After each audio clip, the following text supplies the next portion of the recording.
you.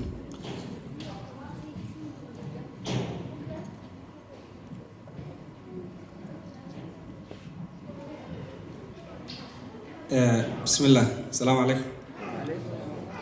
دمانتين dadka khiyaarta ah hooyooyinka gabdhaha odayaasha mas'uuliyiinta iyo shanta urur meesha maanta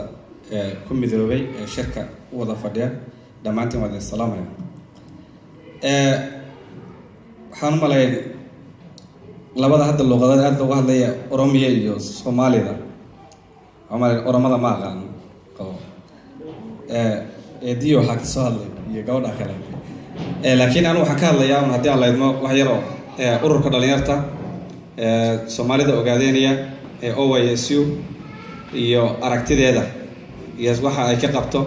iyo sida ay u aragto shirkan iyo ururadan midoobay waxay noo turjubi doontaa walaasheen Saamiya inoo turjubi doonta haddii aan leedmo wixii af Oromaa iyo Soomaaliga isu keen bedeli doonta marka koobaad ururka dhalinyarta ee Soomaalida ogaadeynaya sharaxaad yar oo kooban haddaan ka bixino inteena taqaano mooyee inteena kale waxaa la aasaasay 2017 bishii lixaad waxaana lagu aasaasay dalka Denmark magaalada Copenhagen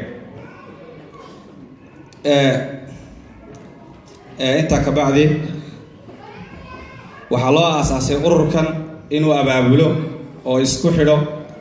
oo wada shaqayn la sameeyo dhammaan ururada bulshada caalamka ka jira